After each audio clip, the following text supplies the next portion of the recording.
The Clayman Institute for Gender Research at Stanford University.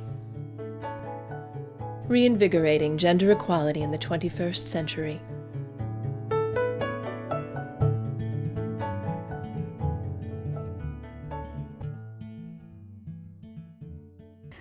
What I would like to do this afternoon is really just provide a very, very broad bird's eye view of aging, the historical period that we are living through today, and to talk a little bit about the role of science and technology, including social sciences, of course, in moving forward and making sure that this gift of added years of life is an opportunity and to improve quality of life and not a crisis on the horizon as it is so often described. So let me get right to the bottom line here. Our ancestors in the 20th century essentially handed us a gift with no strings attached. A new stage in life, an extra couple decades for the average person. And making some guesses about the people in this room, I can make some assumptions about your role in society, your prominence, your great educations, and so on. I can tell you that based on that, that the majority of you are going to sail through your 80s, right through your 90s, and there are a lot of people in this room who will see 100. Your children, your grandchildren. Well, a prominent demographer at Max Planck Institute in Germany recently predicted that the majority of babies born since the year 2000, the majority, will live to be 100 and beyond. Now, this is a game changer for every aspect of life as we know it. My grandchildren attended Bing Nursery School, this wonderful, magical place on campus. I'm sure many of you are familiar with it.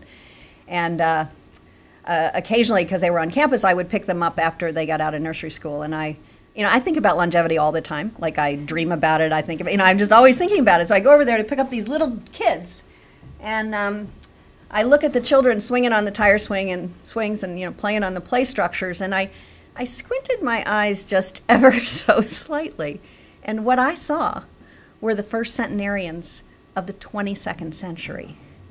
They're here. They're alive. They're living among us. And it is our responsibility, indeed, I believe it's our duty, to build a world that helps to ensure that when they reach 100, they'll be mentally sharp and physically fit and financially secure. People who are old today will often say that they arrived at old age by surprise. And you all know this experience, I think. Watch. You're going along, living your life, and one day you walk by a mirror or you see your reflection in a window, and you kind of go, whoa, there's this old person staring back at you, and you didn't really notice that going along. Aging happens so slowly and so on. And a lot of people today will say that they were surprised to suddenly realize that they're old, never expected to be old. And the people who are old today, people in their 80s and 90s today, are entitled to that feeling of surprise because most of their peers didn't make it to 80 or 90, but we don't have any excuse any longer. And so we really need to begin to talk about supersized lives and begin to think of ways to plan for them so that we can reap the greatest opportunity possible. The other part of this story, the story that leads to aging societies, is that across the very same years that life expectancy was going up, fertility rates were going down. So in the 20th century, fertility was 4.2 in 1900. By the end of that century, fertility rates are 2.1. I like the decimal points here, but you get my drift. They fall by half. And it's those two phenomena together that create aging societies. Had people just increased their life expectancies, but fertility had remained high, we wouldn't have aging societies. But the two phenomena together mean that we've redistributed age in the population. So the percentage of older people has increased from 4% in 1900 to 13% today, and it will go to 20% by 2030. So life expectancy increased, and it continues to increase today, But most of the changes in the early 20th century came about by saving the lives of the youngest among us. And now, as a result, that population pyramid, remember population pyramids in school? They don't teach them anymore. But population pyramids that represent the distribution of age in most species, and did in humans, and still does in less developed regions of the world in humans. That population pyramid, with many at the bottom, the young ones, winnowed to a tiny peak at the top of the survivors who make it to old age, that pyramid is being reshaped into a rectangle.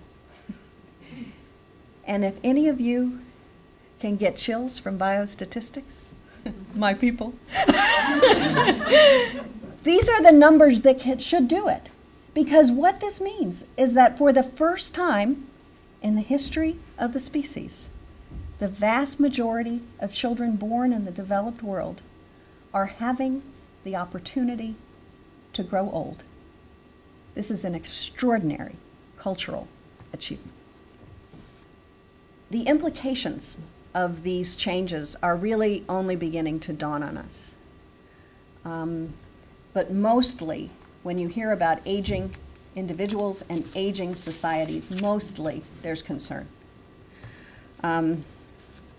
We hear that a crisis is on the horizon, that aging societies are going to break the bank, that they're going to force us to make stark choices between providing for our young ones, our children, or for our parents and our aging selves.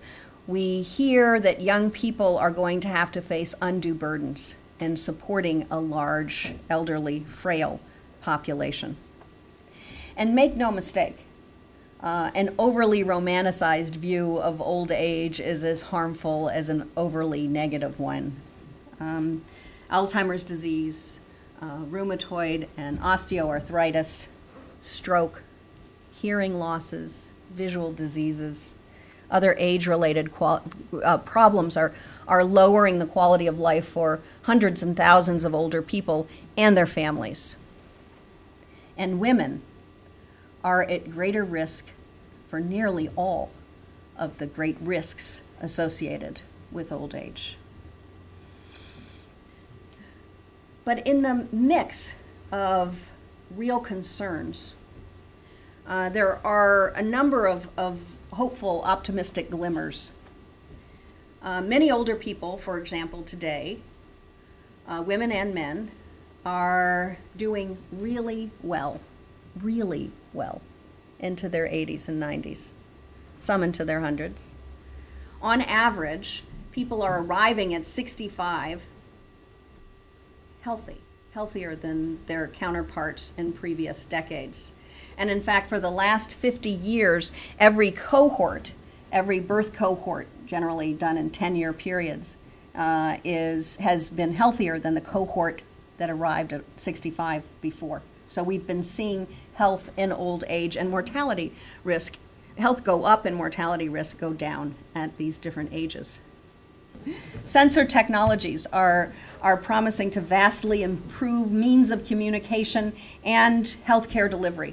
There's a chemist here at Stanford who has developed a wristband that will measure blood pressure and skin resistance, and it will also, if you breathe into it, analyze oxidative outputs that will tell you if you're at risk for a particular kind of a disease. And then on your link to your iPhone through Bluetooth and tell you about it.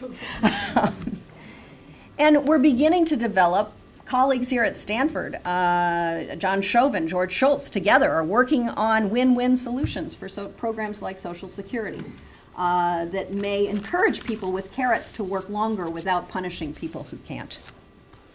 So if we invest in science and technology, and here's the kicker, also invest in massive cultural change, then we can transform the nature of human aging and not only head off the problems of older societies, we can improve quality of life for younger and older people alike. I see great opportunities for young women as an outcome of aging societies, just as Shelley was mentioning. I see the same. As we have As people continue to work longer and our workforces grow older and older, as they are and as they will continue to, we will begin to see new kinds of work opportunities and patterns: flexible work, work from home, part-time work, where people can come in and out of the workforce, go back and get more education, come back into work. A model I like is for people to work part-time, and I don't mean dillying around work. I mean 20 hours a week, maybe 25 hours, maybe 30 hours a week, but shorter work weeks from 20 to 40, and then have a model where you kind of reach your peak full-time around 50, go to your 80, and then in the same way move to a part-time, work model where you're working a little bit less and sort of phasing out of full-time work. So we could phase in and we could phase out. And employers are already beginning to do this in Europe, where they have a workforce shortage. So they actually need to keep more older people in the workforce. They're thinking of lots of nice programs that will keep older people there. And those same kinds of programs are going to allow young parents to access those kinds of programs. Today, if you ask workers how satisfied they are, older workers are more satisfied than any other age group. And the least satisfied people in the workforce are young parents. And they're not unsatisfied, dissatisfied because they don't like their jobs. They do, but they also like their families. And they're constantly feeling tugged between both and having to make hard choices.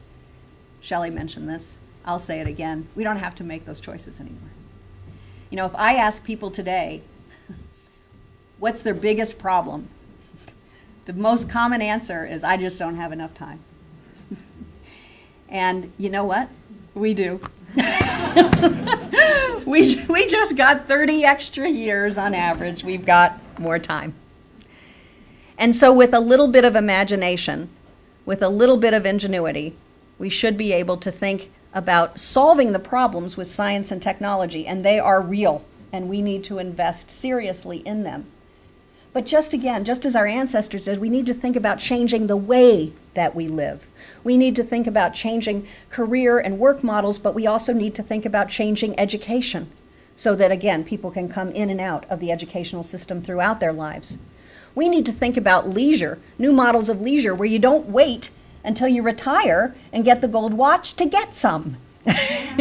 Today, Americans are working harder than any other workers any other place in the world. And even when people go on vacation, and I know who you are, I know you do this, you take your BlackBerries and your laptops with you. I mean, when was the last time you really had a vacation? You really took time off. We are headed to a point in human history where we don't have to pack everything in at the beginning. And think about it for a minute, the life models that guide us through life, the social norms that tell us when to get an education, when to marry, when to have children, when to retire, when to work. Those models evolved around lives half as long as the lives we're living today. In fact, the great irony, if there's an irony in this, is that we inherited 30 extra years of life and we tacked them all on at the end. We've got the smarts, we've got the numbers, and while we may not have known back then in our 20s that the most radical thing we'd be doing would be redesigning Social Security and old age policies, we could do it. And we can begin to establish new models of growing old that are intellectually fun and productive and satisfying and giving. And I look at rooms like this and I'm inspired because I know with people like you, we can do it. Thank you very much.